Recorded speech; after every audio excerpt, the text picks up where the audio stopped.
Hey friends, welcome back. I'm Jody Stevens and I am joined by Brian Storm today. So Brian is a recovering addict, alcoholic. He has been clean since 2010, which is so cool. He is a writer and author of an addiction memoir called The Struggle, and then The Struggle 10 years later revised. He is I guess you'd call it a rhymer or a rapper, and he's going to do a rhyme for us. So a lot of cool stuff. And we were kind of talking about your studio. I have something similar with the moving blankets and stuff for soundproofing. So that's cool. So Brian, thanks for hanging out.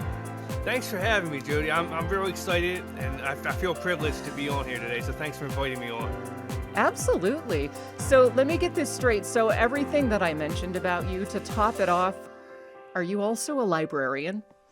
Well, I'm a library assistant. So I work in Okay. the library, yeah. But didn't you say in your book you were studying to become a librarian, like a head librarian or something? Yes, that's one plan I think I want to do. I went to school so far. I have my associates right now, but I have to Yeah. get my master's to become a librarian. So, but I Yeah. think I think eventually that's where I want to be. Okay. And that's a great profession. I'm not laughing. It's just the when I tie it all together, it's kind of funny because you know how we think of our visual of the librarian, you know. Oh yeah. So, like, do people go to the library still, like Yeah, anymore? yeah. I was surprised when I first started working there because I thought the same thing. I thought it'd be like quiet all the time, and for the most part, it is until like 3 o'clock when school gets out. Then we just get like a bunch of kids just kind of like roll in there and they do their homework and running all Wow. around. So it's a lot different from what I remember when I was a kid. That's interesting. Well, you know, I mean, vinyl came back, and then I heard there was kind of this thing where kids thought it was cool to be in the library. So, you know, you never know. Yeah, Everything kind of goes around. yeah, absolutely. So I read your book. Thanks for sending it. Thank you for reading. I It's appreciate it. kind of has sort of this fear and loathing in Las Vegas vibe to it, you know, with just massive, massive, crazy stories, but a very happy ending. So give Yes. us kind of, I mean, anybody that has a story, it's a half a lifetime. So kind of give us sort of maybe the 10, 15-minute version, like where were you? What happened? Or for those of us of faith, what did God do and where are you now, right? In the words of AA or No, NA. I got you. Yeah, so basically, I can give you the really short version if you want. Basically, No, my well, take your time a little bit because you know I like to hear it, but just not an well, hour like the last guy. no, I was just gonna say, basically, the short version is my life sucked, then I got clean and sober, and now my Yeah, life's a lot better. That's it. right, right. You know, Yeah, no, seriously though, I think when I was a kid, I always felt a little different. I felt like I didn't fit in. I felt like I wasn't cool. I felt like girls didn't like me. I felt like I wasn't good at sports. I wasn't funny. I had so many insecurities, right? And when I took my first sip of alcohol, all that changed. yeah, All of a sudden, I could walk right up to a girl and talk to her. I can go dancing. I can crack funny jokes. I felt like people liked me. I liked myself.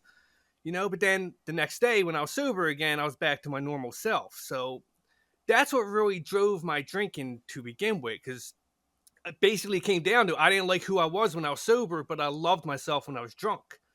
So mm, that's what really got the ball rolling, and eventually that led to other things. Like I loved hip hop. I was writing hip hop songs around that time, and I was like this corny little white rapper. This is before Eminem, so it wasn't yeah, cool. It wasn't cool to be a white rapper yet, and yeah, yeah. so but hip hop is what wanted me to smoke weed, because a lot of hip hop artists were talking about smoking weed and stuff. So I was like, oh yeah, I want to try it. I want to try it. I mean, look, I don't blame music for my drug addiction though. I mean, like, Yeah, Snoop Dogg didn't put a gun to my head and make me smoke weed. Like it right, didn't happen right. like that. But that's what really started it though. And then from there, I graduated to other drugs, started doing Xanax, and then ecstasy and LSD, all the drugs, like, basically.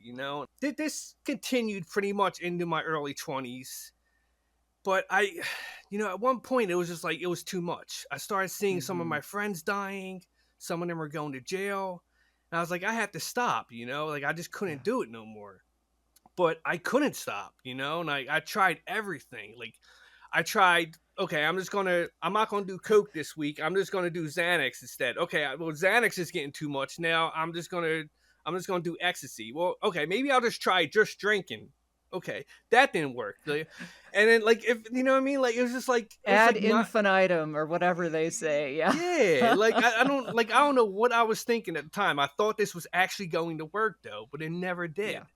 So what happened was I decided I was going to try to get a girlfriend. Maybe she can keep me clean. That didn't happen because I was just doing the same things just behind her back. You know what I mean? Like I was like, because that's the type of person I was. Yeah. And eventually, it got so bad that like I tried to join the military to get away. I figured if I did a relocation, maybe just get a fresh start, not around my friends anymore. But when I went there, I got really homesick and I just drank like every night by myself at the bar on the base. And I was like, I can't do this. And I wanted to come back home. So I smoked weed and got myself kicked out on purpose. And yeah, it was the stupidest mistake I ever made. But like when I came back home, I was doing the same things again. Except Yeah. this time I started getting more involved with the Percocets. And Mm. that's what really did it in for me because I would be out drinking and doing coke and stuff all night. Then I'll wake up in the morning and have a major hangover. And someone gave me a Percocet one day for my hangover, and it cured it like that. And I fell in love the moment I felt it. I was like, wow, this is amazing. Not only did it cure my hangover, but it felt amazing too, right? So that continued. I didn't know they were addictive at the time, though. You know, like I heard of them. I knew they, like, I don't know. Maybe I was just a clueless person at the time, you know what I mean? But Hey, like, just ask the pharmaceutical company. They're not addicting, remember? yeah, oh yeah, That's yeah, what they exactly. told us. It's a slow release and all that, the whole Yeah. Dope Sick movie.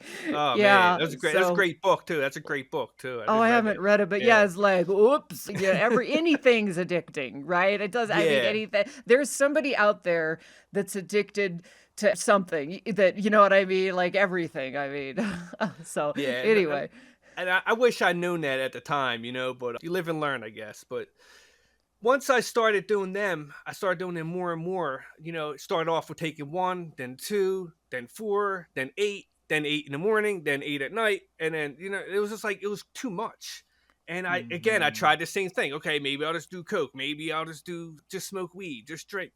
I was back to the same thing. And yeah, eventually my friend, well, my so-called friend, he was like, listen, why don't you just try this heroin? You know, because you're spending $100 on perks when you could spend $10 and get the same feeling. Like at the time, it seemed logical. You know what I mean? I was like, well, yeah, why would I yeah, spend 100 if I can just spend 10? So I did it, and I thought I was like this genius that like just figured out how to save all this money, right? right, Oh man, right. if I've only known, if I only known. That didn't work out too good, you know. I think most people would can kind of like understand the rest of the story. Once you start doing heroin, it's pretty much over, man. Like, you know, I started stealing from my family, I started stealing from my friends, robbing people on the street, selling drugs, end up homeless at one point, you know, like the whole nine yards. And I started going in and out of jail and you know most of the time it was just like I'll go in and I was out the next day, or I'll go in, I'll get bailed out like a couple days later.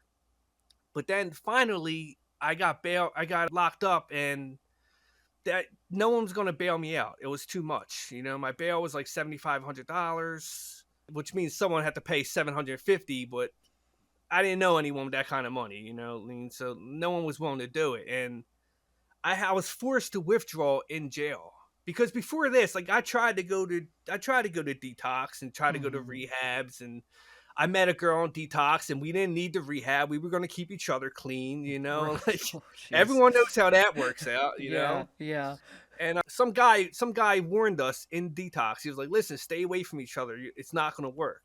And I thought I knew everything. I yeah. was a very stubborn person, and I thought I knew everything, and I didn't listen. And he was right; it didn't work.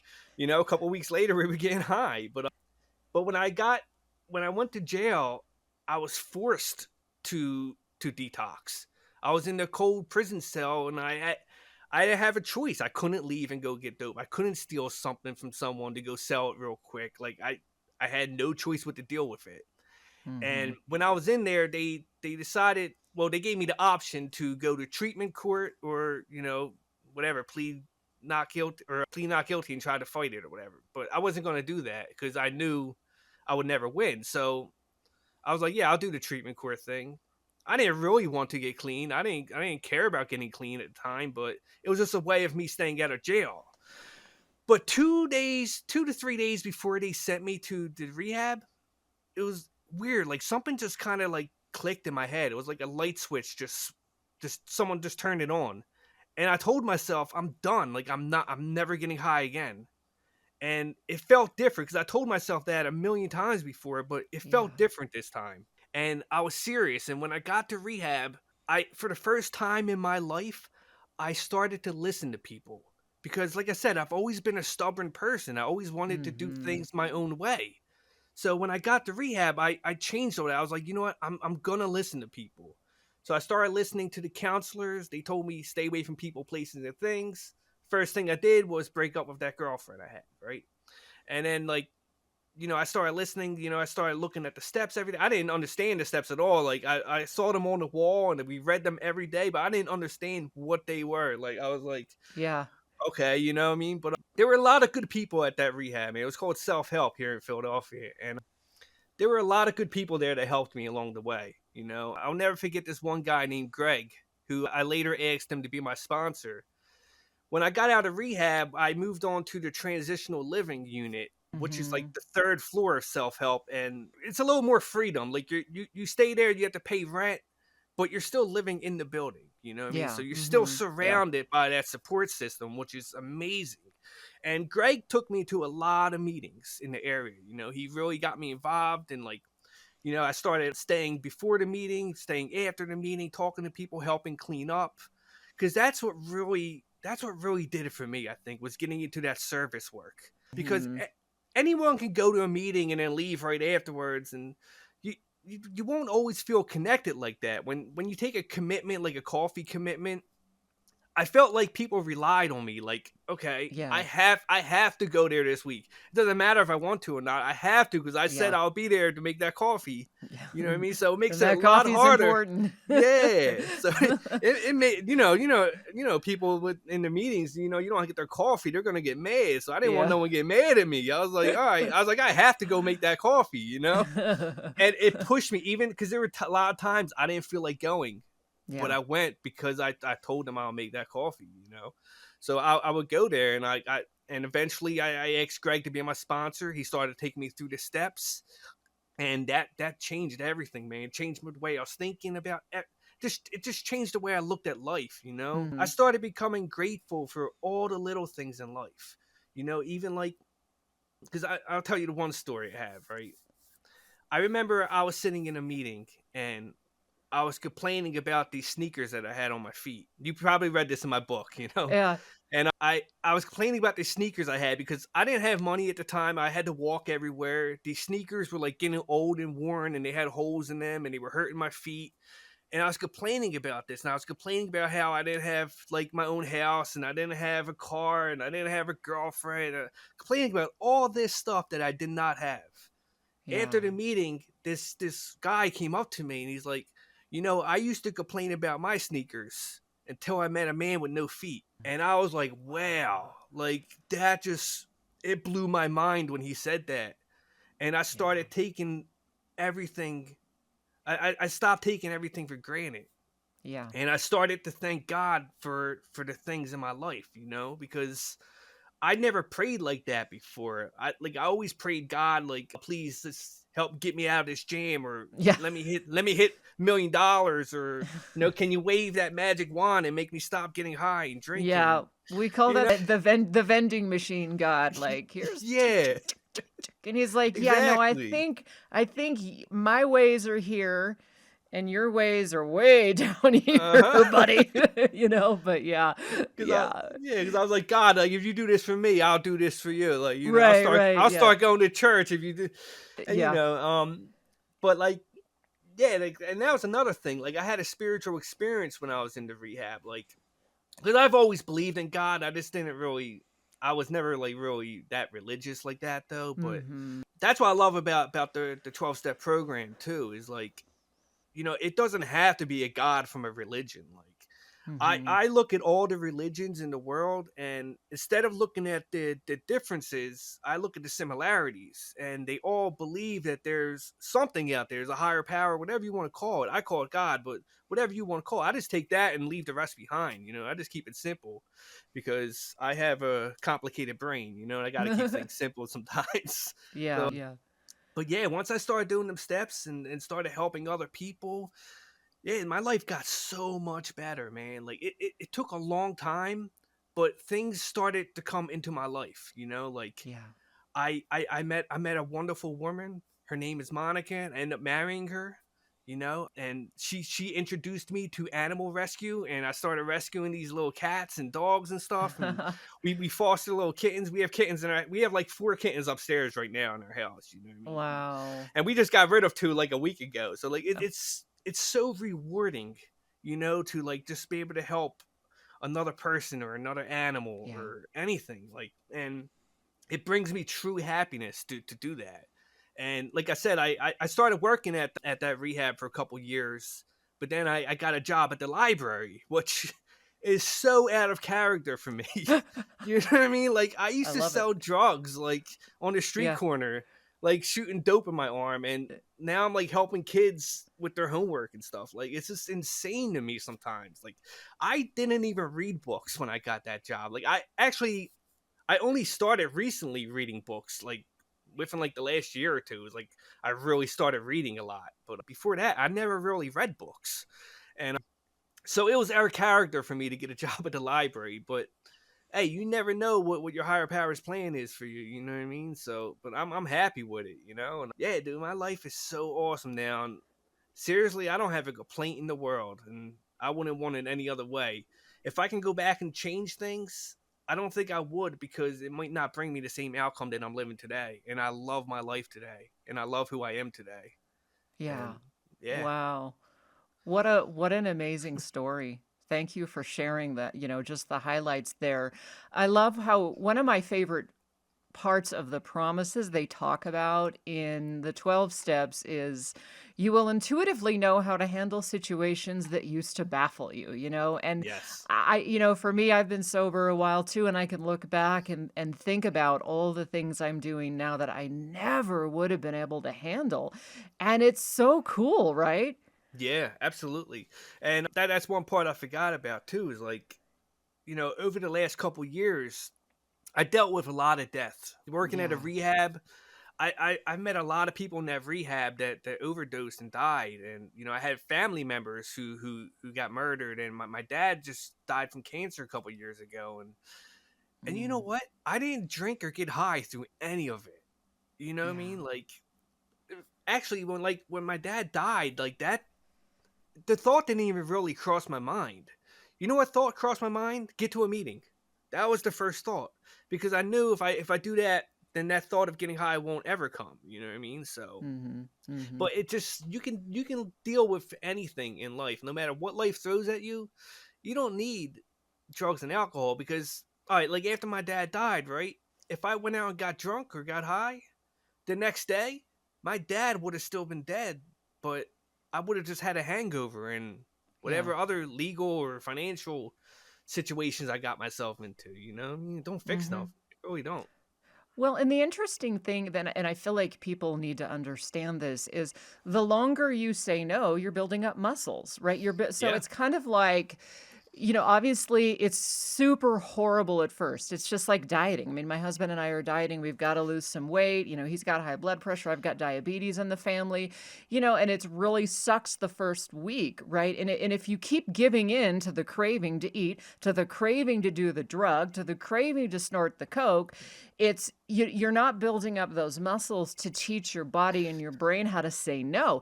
But then Yep. you get that sober equity, right? Where the more you say no, the more you build up new habits. Pretty soon, like for people like you and I, it's like it wouldn't even be part of my life to think to go get drunk because it just doesn't fit anywhere anymore, right? Exactly. Exactly. Yep. Very Yeah. put. Talk to me about opiates. What's the difference between opiates and other drugs? Like when you first tried that opiate or opioid, how is it different? I would say the main thing would be the physical dependency. Like Mhm. other drugs, like, all right, for example, coke, right? I was Yeah. go on a binge and go out for like a 4-day weekend and do coke and then maybe stop for a couple weeks. I could never do that with opiates though. Once I started doing perk, Mhm. once I had them in my system for a couple days, I couldn't stop taking them. You'll get so sick. Like you feel like you have the flu. It's actually worse than the flu if you ask me. But it was just like something you once you start doing it, you can't stop no matter how much you want to. Even if you have the mindset, even if you don't have an addictive personality, you can still get Mhm. physically addictive where your body needs it every day. You know what I mean? So you don't even have to have the mind of an addict. Anyone at all can get addicted if you give them enough Percocets or whatever every day. It's interesting because like the withdrawal symptoms, if you're DTing from like alcohol or Xanax or you could actually die. Well, you Yeah. can't die from opiates, but it You just feels want to. like the DTs are so much worse. What is that? Like what is it like that makes it so much worse? Cuz I know we have people coming in to our clinic too and it's always the same like, man, I just want to avoid the withdrawal. I just want to avoid the withdrawal. I just want to avoid the withdrawal. Yeah. Well, for me, like besides like the vomiting and the puking and the Mhm. anxiety, the thing that got me the most was not being able to sleep because of the restless leg syndrome. Oh my That gosh. restless leg syndrome was brutal. Like I could not sit still. I couldn't do it. I couldn't lay still no matter how tired I was. I could be up for 3 days straight and I could not lay down because my legs just constantly had to move. It was like always had to move at all times like, and it was the worst feeling ever. I would not wish that on my worst enemies. Like I really wouldn't, Wow. you know. So when you got clean, when you were using opiates, were you getting fentanyl at the time? Did you try fentanyl? Was it in any of those drugs that you know of? No, I mean, I'm sure it was probably mixed in with the dope a little bit. I don't remember it really being on the scene that much. I think I remember hearing about it here and there, but it wasn't something that was really common. I might have tried it without even Mhm. knowing it, because when you buy a bag of dope, you never know what's Yeah. really in it. It could easily be fentanyl, but it definitely wasn't like how it is today. And it scares me, man. It really does scare me because fentanyl is, from what I hear, it's just brutal, man. Like I don't know, it's scary. So Yeah, it's 50 times stronger than heroin. yeah, it's So like insane. It's a little grain insane. of salt could Yeah. kill you. So we're seeing a lot of people coming in and yeah, they're people are dropping dead. And kids too, because it's kind of hijacked the drug market to where everything they're getting almost has fentanyl in it. And I'm sure you've heard the stories. So like 14-year-old kid, they're getting it on Snapchat. And Oh my god. I had a mom on the other day and her kid got what he thought was a perk and took it at night and she found him dead the next morning and he there was enough fentanyl to kill 4 people and Oh he wow. was 14. Oh, that's horrible, man. I know. So you're lucky you got out of that. Oh Yeah, my. absolutely. I feel Oh like I my. got out just in time. Yeah. So talk to me kind of just about the insanity of all of it, like when you look back and you saw kind of who you were and who you had become. What was kind of the maybe the turning point for you when you sort of reflected on like, holy crap, I can't believe I did this or this. You know what I mean? Yeah, I didn't know who I was at one point, Yeah. because I definitely wasn't the person I was as a kid. Like Mm-hmm. like I grew up, like I said, I grew up Catholic. I had good parents. You know what I mean? They taught me they taught me how to like be a good person.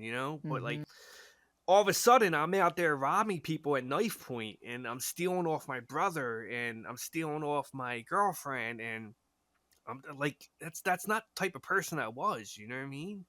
I'm out there like I was out there selling drugs and all. Like I didn't know who I was anymore. I really did. I remember I looked in the mirror one day and I literally I thought I saw a monster staring back at me, you Mm-hmm. know, and it scared me. And I like that's the point where I wanted to kill myself, man. Like because I did not want to live the way that I was living anymore. I felt like I wasn't in control and something else was taking control of me and making me do these things. That's really how I felt. And you Um, attempted suicide. I did, yes. I tried to get I took all the money I had and I tried to get a whole bunch of different drugs. You know what I mean? I wanted to go Mhm. out with a bang in a way, I guess. And I got uppers and downers and hallucinogens and alcohol and everything that you could think of that I could get my hands on.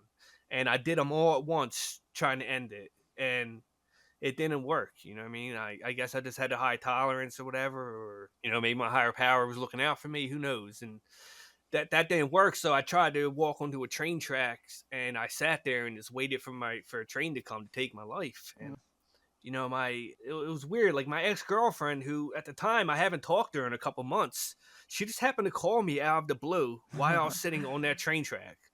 And it Yeah. was the weirdest thing. Like, so I was like, okay. So I picked up the phone and I don't really remember what was said, but Yeah. next thing I know, I'm walking off the tracks and train speeds by.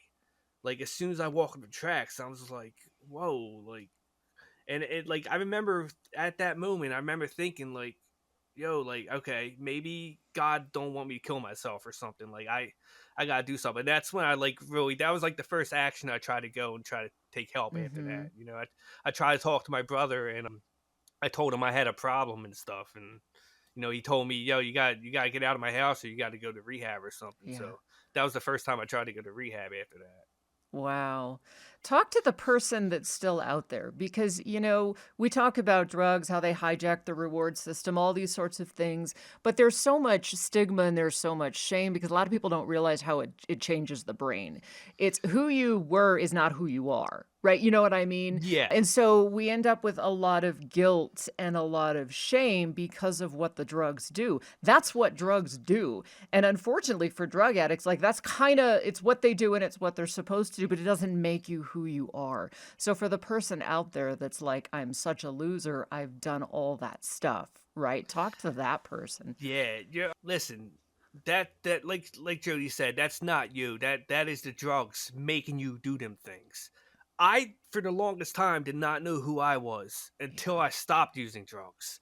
That's when I Hmm. discovered who I really was. And look, it don't matter what you did or what you are currently doing. You can change it all around. You can get clean and sober and make things right. No matter what, no matter how far down that rabbit hole you've gone, you can always crawl back out. And like I was at the bottom of the barrel. Like I was out Yeah. there homeless, putting heroin into my veins, getting locked up left and right. And I was able to turn my life around. So I know if I can do it, then I know anyone out there can. And I think the hardest part it was for me when I was out there was I didn't really know how to ask for help or where to turn to. I didn't know all the Hmm. resources. Like so if you're out there you don't know like honestly go walk into a library and ask a librarian where how can I get help to get clean. I'm telling you like Yeah. librarians know everything. They can find you information on anything. I'm That's telling you just true. just walk in and ask how can I get clean, how can I get help. Yeah. You know what I mean? Or just walk into a rehab and ask them, or walk in if you know where AA or NA meeting is in the area. Walk in, ask them. It's all, and that is the hardest part sometimes is just asking someone. But Yeah. that's the only way you're gonna find out where to get the help is if you ask. I didn't know where to ask before, you know what I mean? But I wish I would have known because I probably could have got clean a lot sooner, but hey, it is what it is. But yeah, help is out there. You just have to ask and know where to find it. Right. And I think one of the things I hear about your story is asking is one thing and then doing is another. And it sounds Yes. like once in AA, they call it trust the process, right? But once Yes. you do that surrender piece where you're like, I'm going to start listening to people, I'm going to do this deal, begrudgingly, but I'm going to do this deal. That's when the whole, you call it whatever you want. For me, it's God that starts to come through in every single way. May not be perfect. Things are going to get really crappy for a while, but right, like in every situation, right, when you stop and so you ask for help, you surrender to the process, things will start to happen that will Yes. take care of those problems, right? Yes, absolutely. You know, it's like a roller coaster sometimes, you know what I mean? Like life has ups and downs. Recovery has ups and downs. But Mhm. the thing is about a roller coaster, you're not going to try to control the roller coaster, right? Like you Yeah. can't control. There's no steering wheel on a roller coaster, you know what I mean? Ugh. You just sometimes you just have to let the roller coaster, you got to go for the ride. Just, Yeah. you know what I mean? And that was one thing with me, man, was like I had to let go of that steering wheel. You know what I mean? I really Yeah. did because I tried things my own way so many times and none of it worked. Like not even like a little bit, you know what I mean? Like Yeah. the minute I let go and let my higher power start taking control and I surrendered, my life started working out beautifully. You know what I mean? It took a Mhm. little while sometimes. Like I said, it was a roller coaster, it was ups and downs, but it was more ups than downs, you know. And yeah, you have to let go in order to win this thing, man. You really do. So you get in, you get clean, you say, I'm going to start listening to people. How did that change things for you when you did counseling, you did rehab, and then you started taking advice? Like maybe what was the one big piece of advice that you took and you realized, wow, this changes everything, you know? I would say stay away from people, places, and things. I Mm, mean that was a very important one because I thought that okay, I could still hang out with my old friends, I could still do my old things, and but when people said stay away from people and places and things, I was like, okay, that makes a lot of sense. Yeah, because because they explained it to me, you know, they didn't just say it, they explained it. Like, okay, yeah, if you're trying to stay clean, but you're hanging out with drug addicts, eventually you're going to get high because that's what drug addicts do. You know, right, you can't you right. can't you can't go into a bar and drink soda while there's alcohol everywhere. You're gonna want to drink alcohol. Hmm. So I was like, okay, so that's what I did. I broke up with that girlfriend, and then when I got my phone back when I got out of rehab, you know, one of the first things I did was I looked through my phone book and I was like, let me call someone, you know what I mean, just to let them know I'm doing good. But every person I had was like a drug addict or a drug dealer, Right. you know. So I was like, okay, I was like, I need to get rid of this phone because at first I deleted all the contacts, but then I thought, okay, well they might call me still though. What would I do when they call me? So I just threw the phone away. Like I gave it to Yeah. one of the employees at the rehab. I was like, yo, throw this in your trash can because I didn't even trust myself to throw it in my trash can because I would have picked it back up out of it. You know what I mean? So, Hmm. and that was probably one of the smartest things I did early in recovery. You know? And so you did a lot of self-reflection. Talk to me about that Yes. process because you got to know yourself if you're going to do this. You got to know what you're capable of and what your triggers are and things like that. You know, it's and I always say this to people. It's like if you're like Brian, if you have a big huge job interview tomorrow, you're going to prepare a little bit. And yet so many people we want to stay sober, but we just go to the party willy-nilly, but we don't have a plan. We don't, you know, how are you going to say no? What if you're trying to impress somebody that wants you to drink and that, you know what I mean? So you were able to finally get to the point where you had enough self-reflection with help to develop some of those they call them coping skills, right? Yes. And this was a big part of doing the steps too, you know what I mean? Because I had to like when I did the fourth step and then again at like the sixth and seventh step, I had to look at like who I was mad at, and I didn't realize how angry I was at people and how I was holding on Yeah. to resentments from like when I was like 10 years old. You know what I mean? Like it was Yeah. Yeah. insane. Like Yeah. who does that? But like hey, that's what people like us do. All You of know? us. Yeah. Yeah. Well, yeah. It turns I didn't know that at the time, though, right? So Yeah. like, so when I started doing that fourth step, I was writing down everyone I was mad at, everything I was mad at, and then I started writing down all the shit that I did. And sorry for cursing. Oh, that's okay. And I was like, I didn't realize, like, I knew I wasn't a very good person. Or let me rephrase. I knew I was a good person. I know I didn't do a lot of good things though. I did a lot of bad things in my life. But Hmm. when once I started writing them down, I realized just how much I did because that's what I didn't realize. I Yeah. didn't realize how many people I hurt. And that was the other thing. Like I knew I did these things. I just didn't really realize. I didn't have no empathy towards the people that I did these things to. And that's what made me really think, like, wow, like I was hurting my brother, I was hurting my dad, I was hurting all these people, man. Like, Mm-hmm. I was hurting my sister and I was hurting my nieces, and how could I really do that, you know? And then later on in the steps, I started looking at my character defects. You know what I mean? Like, I had a lot of impatience. I had some lust issues. You know what I mean? I had greed. I was a liar. I was a thief. And I started realizing, like, okay, I have to change all this stuff, Yeah. because if I continue to live like that, even without the alcohol and drugs, it's just a matter of time before I go back to the alcohol and drugs. Mm-hmm. So, like, by looking at all that stuff, it helped me to move me farther away from the drugs and alcohol, you know? Yeah. Well, and the other thing too that I always like to say every show is most people with addictions have what's called co-occurring disorders. And so a lot of times it's really not your fault. I had panic attacks. And so I started self-medicating that at 14. Well, when you're 14, back, for us in the 80s, 70s, but probably 80s for you, it's like nobody says, well, we think that she has generalized anxiety. You don't know.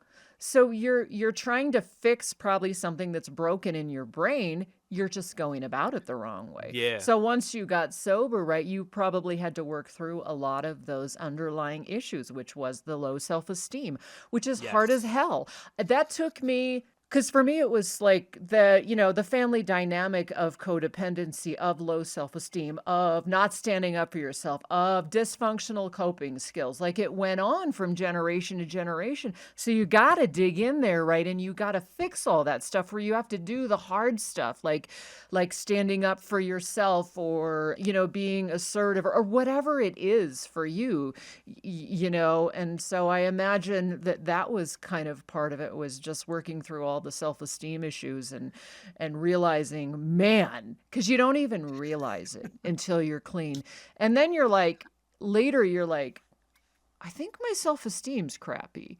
And then Yeah. all of a Yeah. sudden you see it, and then pretty soon you see that other people see it, and it just gets worse, and then all of a sudden it gets better. Like, can you relate to that, where Yeah, absolutely. You know what the funny part was? Like I said, I had low self esteem and I had a lot of insecurities. But when I was out there getting high and drunk, I put on like this like fake version of myself where, oh, I didn't yeah, care what anyone thought about me. You know what I mean? yeah, And that could not have been any farther from the truth. You know, and I lived like that. Like, I used the drugs and alcohol to deal with my emotions and stuff. And but yeah, once I got clean and sober, like, yeah, like I don't really even remember when it came back, but that self esteem came back, and I think it really came from me helping others, because mm-hmm, when I helped other people, it made me feel good about myself. You know, it made me feel like I had a purpose, yeah, and I saw the smile that it sometimes brought to other people's faces. So I knew, like, okay, this person, they like it when I help them. You know what I mean? So that made yeah. me feel good, and that kind of really boosted my confidence. You know, and I don't know if that makes any sense at all, but No, it like, totally does. but yeah, Well, and I don't know. Just, I'm sorry. Go ahead. Yeah. no, I mean, the giving back, it releases endorphins and stuff like that. So there's that. Like, they Yeah. say serving, volunteering, helping people releases, like, I think, as many endorphins as like an actual pill. And Yeah. I've read something like that. I believe that. Yeah. There were times after I got clean. It hasn't happened in a long time, but them first couple years, I would just be like walking down the street, and all of a sudden I feel all of them like releasing out of nowhere, and it felt like I just like got high or something. It was weird. Like, it was Yeah. like a natural high kind of, and it would Yeah. just come out of nowhere for no reason. I was like, did I just like drink something that had something in it? Like, I didn't know what was going on, and like, but I think my counselor ended up telling me, like, no, that's normal, blah blah blah. Like, I don't know the reason for it, but yeah. Well, and they say addiction at the core is a lack of connection. And I believe that. because we're once we start using, we're not connected anymore. It's Yeah. kind of like the drugs serve as that. It's like if you didn't get a lot of hugs from mom, you take a drug. Now it feels like a hug from mom, but it's fake. Then you do Yeah. the drugs, right, and you put this false front, so now you don't know who you are because you're faking it. And when people say, "Oh man, I felt alone in the crowd," I think that's what it is. So I don't know if you can relate to this, but I always think of recovery is like coming back to yourself. Like you're giving yourself a hug and you're coming back to who you really are. And once you Yeah. become your authentic self, then you don't need the drugs anymore because you're not faking it, right? Exactly. Yeah. I 100% agree with that. You So know. talk to me about the steps. How were the steps? Was there like a particular step that really helped change your life, with regards to the 12 steps? Yeah, I would say the third step Okay, because yeah. because it was something I struggled with. It was hard for me to let go and let my higher power take control. I had to learn how to do the right thing no matter what. There Yeah. were times like in recovery when I was like literally dirt poor and I couldn't even afford to buy lunch on some days. But like I told myself, if someone drops their wallet, it doesn't matter how hungry I am. I have to give that wallet back. You know what I mean? Like Right. it didn't matter. It was like simple stuff like that, and that was hard for me to change my thinking like that. Yeah. I struggled for a while. And but eventually I realized the more that I let go, the happier I started to become. And I learned that even though it's not something that I had planned, it always works out in the end. Yeah. I feel like sometimes my higher power was testing me, Yeah. and Yeah. but no matter what, he always brought me through it at the end. Like he never let me slip. He never let me fall to the bottom. Like there were times I thought I was going to be homeless and stuff because I was about to get kicked out. But you know what? I was like, I'm just gonna do the right thing. I'm gonna keep going to meetings. I'm gonna keep doing the right thing, and eventually, it said disconnected or something on the screen. I don't know, but eventually he brought me through it. You know what I mean? And next thing I know, I found a job and I wasn't kicked out and I was okay. And they say, just do the next best thing, do the next right thing. Yeah. And I think that's really an important piece because I think so many people in recovery, there is a lot of shame and there's a lot of the self-esteem, and we tend to beat ourselves up. It's just like a relapse. It's like, okay, you relapse, you don't have to drink the whole bottle or what, like, you know what I mean? Like for me, it'll be like an emotional relapse where I'll do something really stupid and then I'll start to beat up on myself. And then it's like, wait a sec, stop the committee, do the next best thing. What is the next best thing? Call your friend and apologize for being a jerk, right? Yeah. Yeah. Even though it's been 20 years, you still have to call. So, do you feel lucky to be alive? I mean, how many people around you OD'd and died? I couldn't even count. Jeez.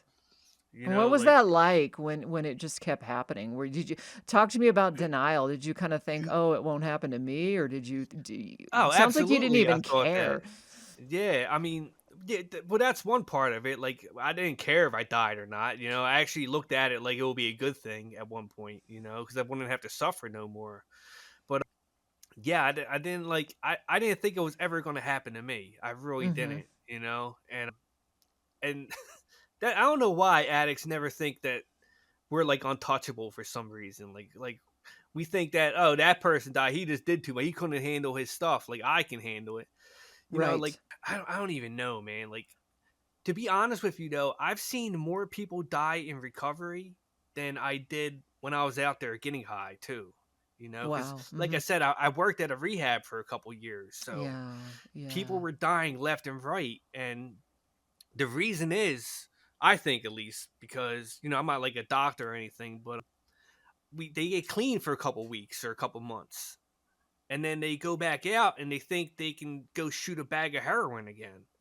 But they forgot that they didn't start with a bag. They started with the perks or the Mhm. pills and slowly built up a tolerance to the point where they could handle a bag of heroin. And so when they go back out there and shoot up again, like they think they can just go right back to it, but their body's not used to it no more. So that Yeah. one bag was way too much and they'll end up killing them. You know what I mean?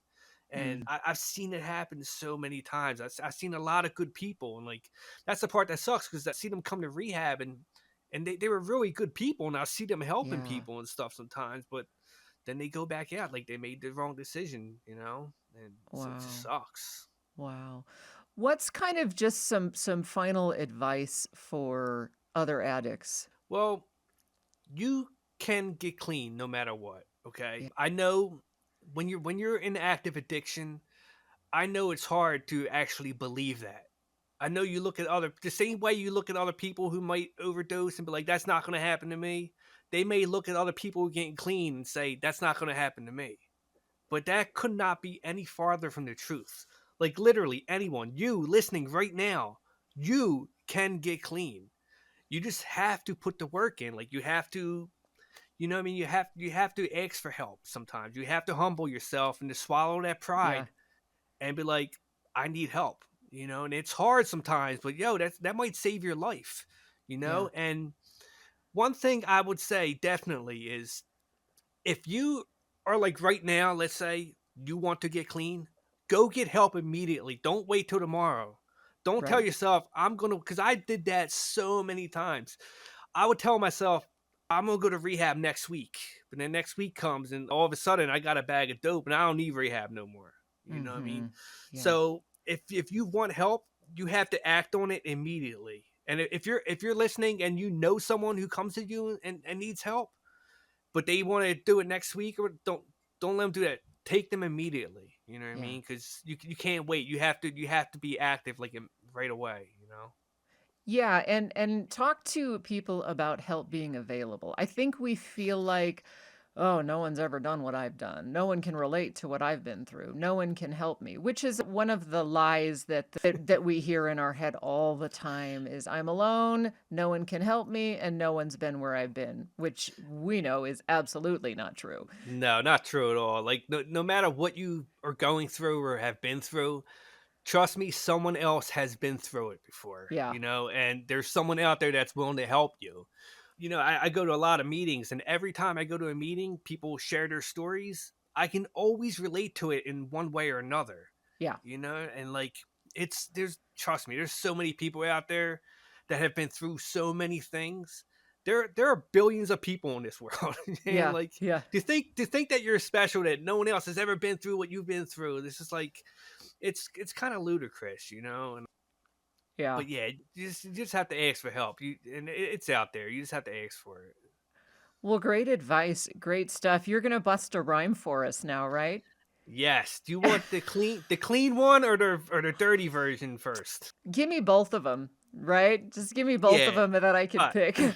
All right. I'll start with the clean version first. All right. Okay. All right. I had dreams of living life on white sandy beaches, but fiending for drugs shattered those dreams to pieces. My family couldn't trust me. They wouldn't even let me see my nieces, but still I'm writing rhymes like a student writing a thesis. I need this, just like I used to need drugs. I got this dope sick hip hop breathing from my lungs. Feel like crap when I'm not spitting raps out my tongue. I miss my microphone. Hip hop is my love. And after everything I've been through, hip hop's been right there, helping me get through. See, I've been through more than you can even imagine, fighting demons with this pen like a sword to a dragon. I spent plenty of nights when I fell to my knees just praying to God like, oh Lord, help me, Jesus. I grabbed myself a pen, cause I'm gonna need this to rewrite my life like a born again fetus. Addiction, it's a disease. Hip hop, that's my medicine. God's my new dealer. My friends are my Excedrin. Every day's getting better with this direction that I'm headed in. But let me shed some light, like my name was Thomas Edison. I was in a dark place where scum of the earth dwell, trying to find heaven in the darkest parts of hell. I needed money for drugs, so drugs are what I sell, until I got locked up and they threw me in a cold prison cell. Well, that opened my eyes. It opened them real quick. I realized I had a problem. Yo, I was real sick. But life is no game. No, I'm just a realist. I still got lots of problems that I still have to deal with. But sometimes I can't deal with all these problems in my hand. So I'm juggling these problems to the best that I can. But instead of running away when it all hits the fan, now I'm able to stand tall because I'm a real man. I like that. I was, Thank you. real sick. Yeah, yep. I Oh, didn't God. realize it. I grew I up in didn't. Alaska on like folk music and country, so like that is so fun to hear that. Okay, so all right, so give us the dirty version. All right, this is another. This is actually a Oh, track I different had. one. Okay, Oh yeah, cool. it's totally different. Yeah. All right, This all is right. this is actually called "The Struggle." It's the same as my book. Okay, all right. It's two verses put together. I'm not going to sing the hook because someone Yeah. else is singing it and I can't sing. So I'm Okay. just going to rap both of them together. All right. Okay. I'm from the wrong side of the tracks where cats are picking trash and scrapping metal to get the cash. Back in the day, my boys were addicted to the crack, but now I'm addicted to this dope. So what you think about that? And I'll be king of the rap game, but don't quote me on that, because it took more than a little time for me to perfect my little raps. But sometimes these little raps is like all I really have. I had friends, turned around, got stabbed up in the back, and now I'm back, standing in the middle of those tracks, waiting for a train so my life can go splat. There was an incoming call. It was my ex-girlfriend Nat. I told her what's going on. She told me take a step back. I took a hard fall. Both my knees cracked. I couldn't stand tall. I couldn't walk at that. I had to crawl from where I was, but now look at where I'm at, withdrawing off these drugs as I'm spitting these tracks.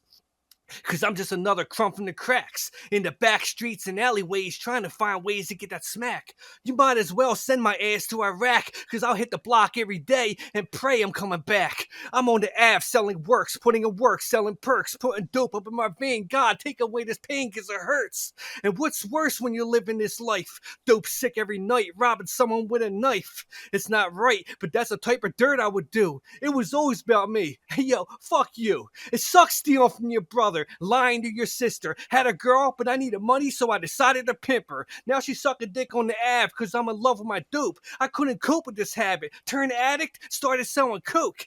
I guess I'm lucky no one gave me enough rope, cause I'll be hanging from a post if my neck fucking broke.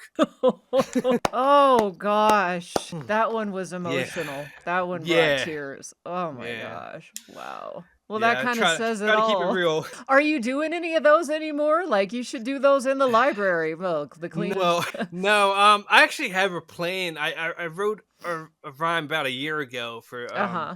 it's going to be a Dewey Decimal rap Oh, I love it. called Do to Dewey. Oh gosh. Well, Brian, Yeah. thanks for hanging out. Thanks for shooting some rhymes. Tell people where they can get in touch with you if you want people to reach out to you for advice, help, anything like that, if you have contact, and then where people can get your book too. Sure. I think the easiest way would be through email, brianstormbooks@gmail.com. Sweet. I'm also on Twitter at brianstormbooks. You can go to brianstormbooks.com. I have a website.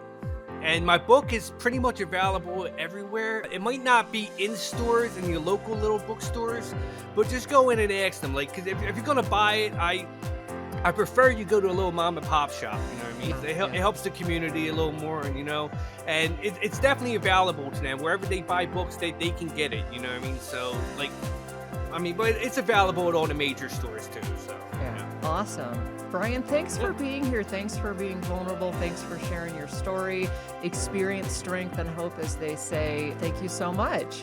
Yeah, thank you for having me, Jody. Like I said, I feel honored to be here. I appreciate it.